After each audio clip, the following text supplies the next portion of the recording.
Good afternoon. Welcome to the Mobile Theatre. My name's Matt. I'm going to be hosting the sessions for you this afternoon. On the schedule, we were down to have Tim talking to us today, but unfortunately Tim is unwell. So we're very fortunate to have Joseph Griffiths from Branded 3. Joseph's a digital account manager, and we're going to be covering the same topic, which is discovering and optimizing for mobile opportunities. So please welcome Joseph. Cool. Thank you. So basically I want to talk to you today about discovering mobile opportunities and optimization, but from a search engine optimization point of view, focusing on natural search as opposed to PPC. As I said, Tim isn't available today, so I'm having to step in. I don't normally have an awful mustache. I am doing Movember. But yeah, I'm a digital account manager at Branded 3. I deal on some of our biggest clients and more than qualified to talk about this instead of Tim. Cool. So just to talk a little about mobile search in general and the way the market's going. This is a bit of a insights report from Baynote, and this is from the first 2 quarters of 2013.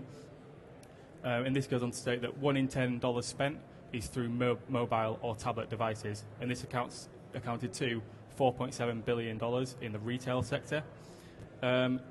This translates into search as follows. 48% of people start on search engines when looking for, when doing research on their mobile phones. And this is where we need to be in terms of optimizing your site and getting it in this consumer journey. Search is going to play a really big part in terms of mobile as mobile progresses and develops. This is a snip from one of our clients just basically showing exactly the power of mobile. This is the first time I've seen it on any of our clients, but this is one of our clients making £1 million revenue in 1 month just through mobile searches. So I'll go a little bit into detail how mobile search works. It is fairly similar to how Google works at the moment, and I won't go into too many details, but when Google crawls and indexes the site, it goes against the same index for both mobile and desktop searches. They do rank slightly differently for mobile and desktop at the moment, but it's not really that much of a difference unless you're really giving the user a bad experience. We'll talk into exactly what that is later on. But for now, it's very, very similar. But the way it's going is going to be very much down a different path. So, in terms of opportunity analysis, it's very difficult to know whether, obviously, you need a mobile site and what sort of mobile site you need. So the best way of finding out what mobile site you need and how your users are sort of falling between the cracks, as it were, is to look through analytics and specifically look at engagement metrics. And what you're looking for is basically are there any glaring differences between a desktop user and a mobile user.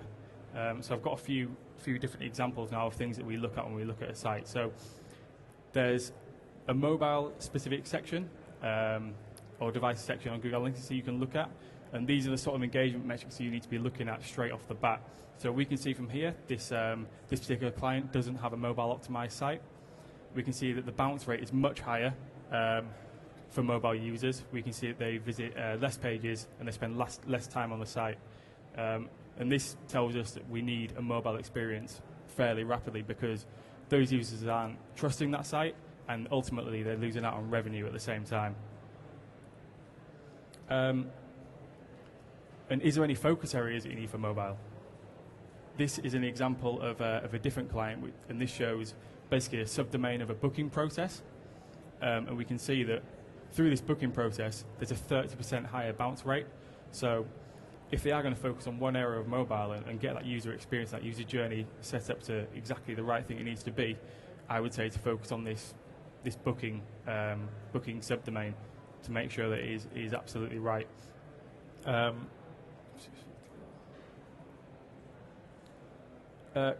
In terms of content, a lot of mobile users use search to research products that they're planning on purchasing or comparing them against the two.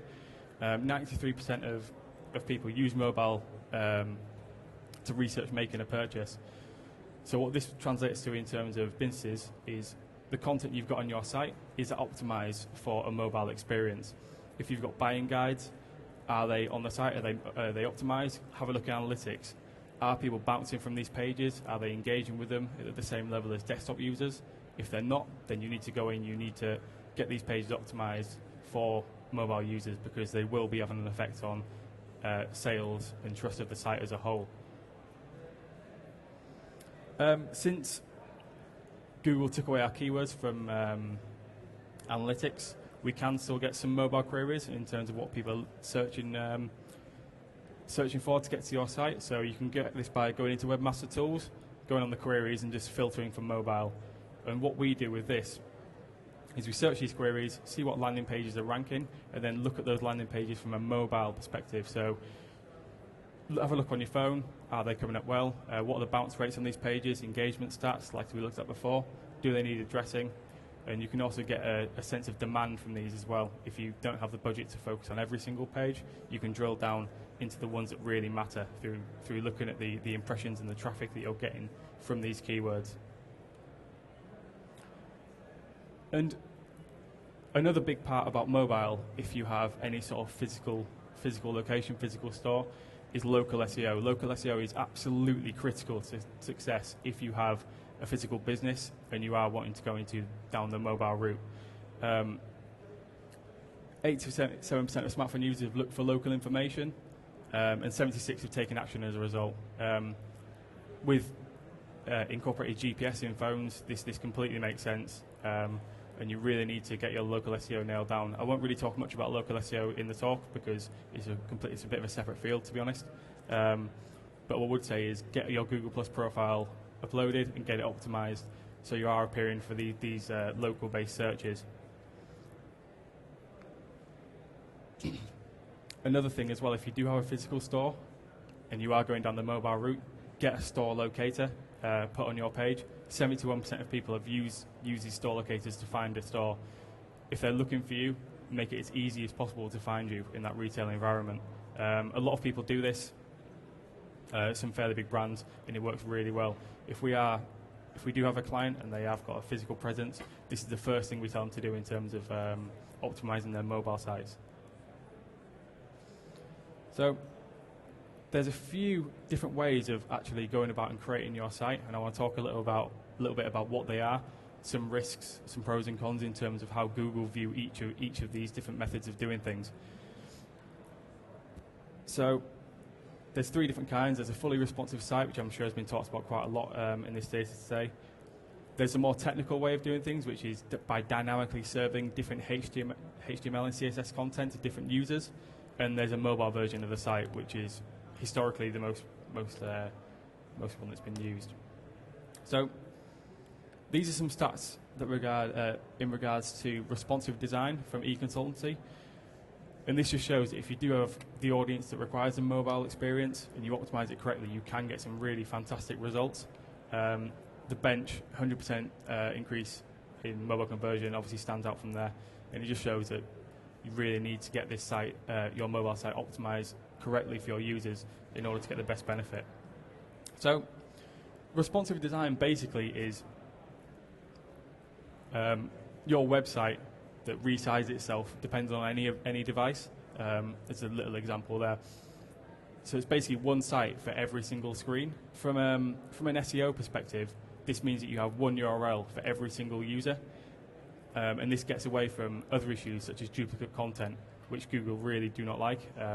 If you're familiar with any of the Google penalties, you will know that duplicate content can land you in hot water with Google. This is the design that Google say they prefer and that you should go for. That isn't strictly true in all cases, but on the most part, responsive design is the way to go. But it just depends on what your users want and if any of the other ones can benefit you, but we'll talk about those in a second. So some pros and cons of responsive design. Once you've implemented it, it's there. Any page you create is automatically responsive. You don't need to maintain it in any kind of way. So even though the initial outlay is going to be fairly expensive, you don't need to invest any more in it. Your site's going to be like that forever, and you're going to, no matter what device comes out, you're going to be absolutely sorted. There's no duplication issues at all, which is absolutely fantastic. And from a Google indexing perspective, because you've got one version of your site, it makes it so easy for Google to go in and crawl and index your entire site, and saves them time if you upload new content from finding that content. We've seen multiple times problems with sites creating different mobile subdomains, different kinds of dynamically served mobile content, and Google just find it really difficult to find that content and index it in the right kind of way. The main con is that your user experience is limited to just design, which leads on to dynamically serving HTML and CSS. So what this basically is two versions of the same web page. And say if I go to that page via a mobile device, the site will detect that I've come from a mobile device and decide to show me one set of HTML and CSS code. If you just do CSS, then this can just be design, but if you decide to do HTML as well, you can show that user a completely different page to what they would have seen on a desktop. So, for instance, we were talking earlier on about the booking flow. If you see your mobile users spending little engagement on these pages because there's too much information to take in on a small device, you can write up a completely different page where it's really limited, big buttons, and get them to do it user page that way. So in that instance, that could be a better user experience for those people. Again, not always the case. Sometimes it's a bit hard to do that. But this is the next best way of doing things if from that perspective as well. Usually, there isn't different HTML code, so there's not really duplication issues. But where this really stands out is that content can be differentiated depending on the user experience and the user journey that they want to complete. No duplication issues because they are theoretically the same page, and you can customize your user journey. This is fairly costly to maintain because any new pages you upload after you've done it will need to be coded probably 2 or 3 times, depending on how many devices you want to target.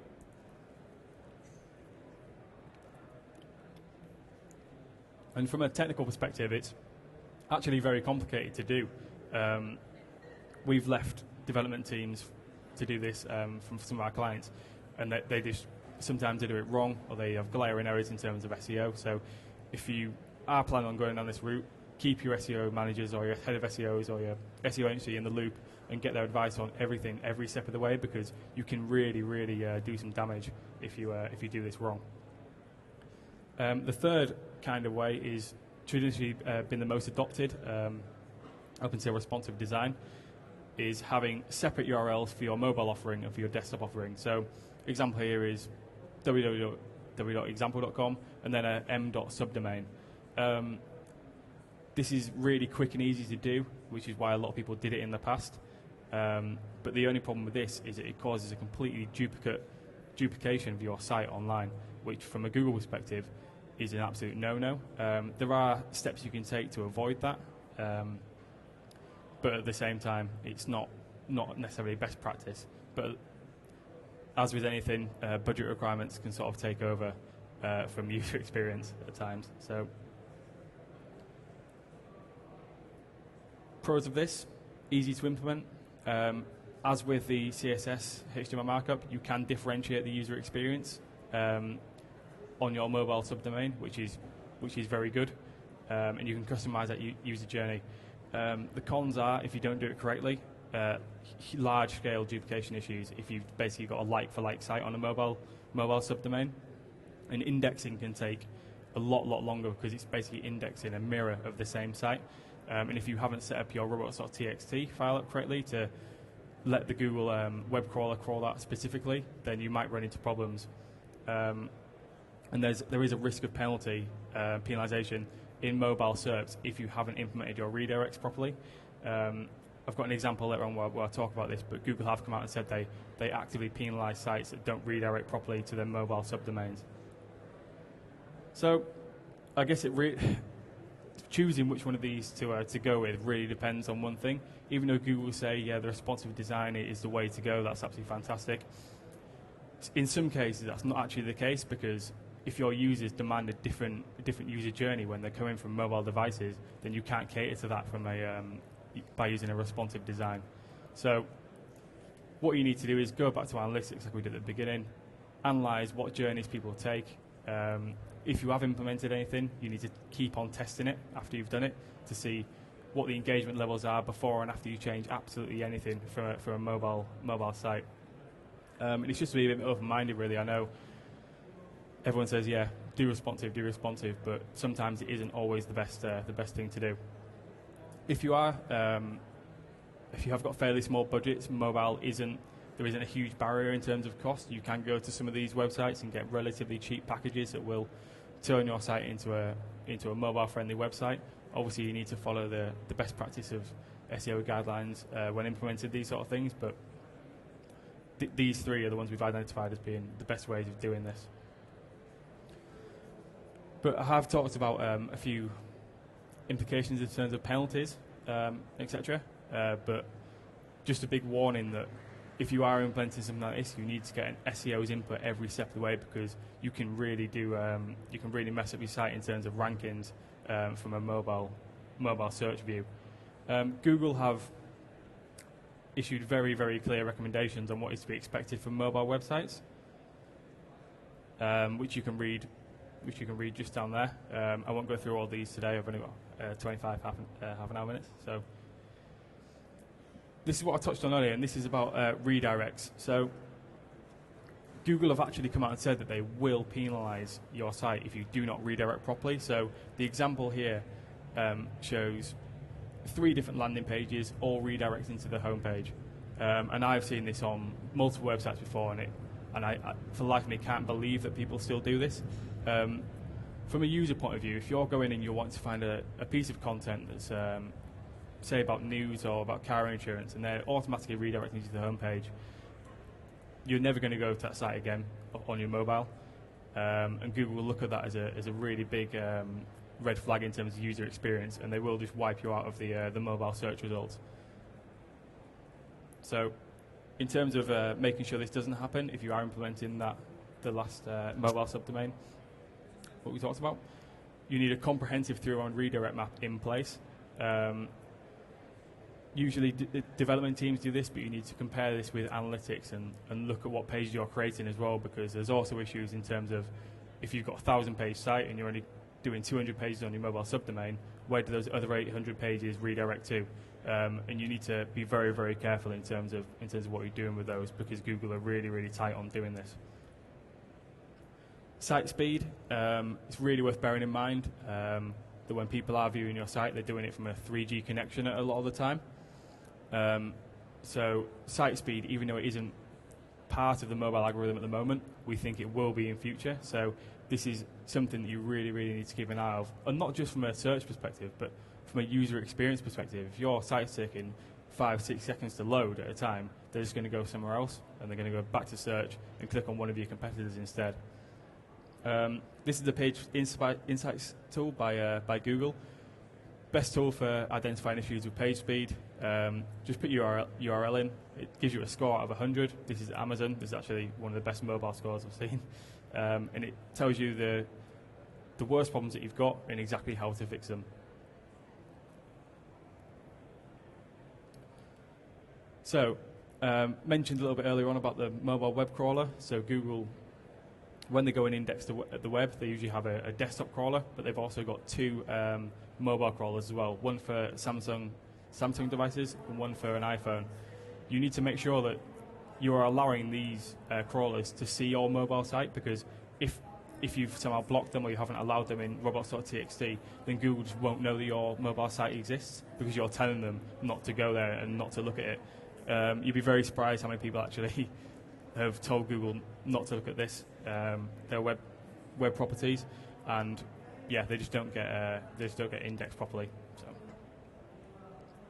mobile-only errors. This is another thing that Google said they are absolutely clamping down on. Redirects again, but redirecting to relevant pages, and not just redirecting to, say, a 404 page if that page doesn't exist. It sounds absolutely common sense, but people do that. People are still doing that en masse. And worth remembering that all iPhones and most Android devices can't play Flash. So if you've got a lot of flash on your site, Google will look at that and say, well, there's no point me even showing this result to these people because they're not even going to see what's on the page. So if you've got landing pages that are really heavy with Flash, you need to either strip it down and get it off there and replace it with some other sort of content, or else you're just not going to rank for any mobile queries with that landing page. And just keep an eye on things. How's your engagement doing over time? If you implement a mobile site, where has it changed? There's some categories or parts of the website, have they gone up in engagement, but other parts gone down? There's no one size fits all for anything in SEO, and that's the same with mobile offerings, optimization, and user experience as well. Always look to be improving your mobile experience all the time, because user experience is going to be the number one thing that Google will look at in terms of ranking websites, both in terms of mobile and in terms of desktop as well. So there's these next few slides more about SEO in general, but they can definitely be applied to what we're talking about here, because we are talking a lot about user experience. So when a customer comes to your site from Google, you have 3.8 seconds to engage that user. And in those 3.8 seconds, that user is looking, is this website a relevant result for my search? Are they answering the questions that I've asked? And is it a trustworthy source? Does it look like I can trust these guys with my money? If in those 3.8 seconds you don't do that, they're just going to bounce back to Google.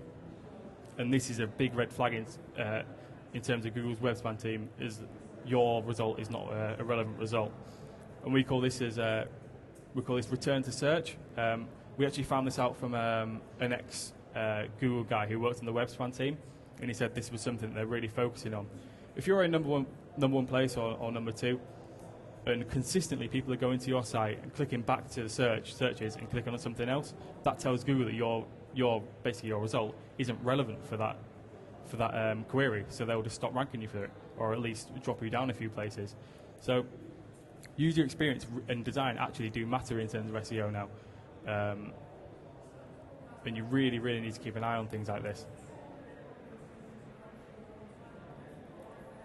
So just a little bit of a discussion of where Google are now in terms of mobile.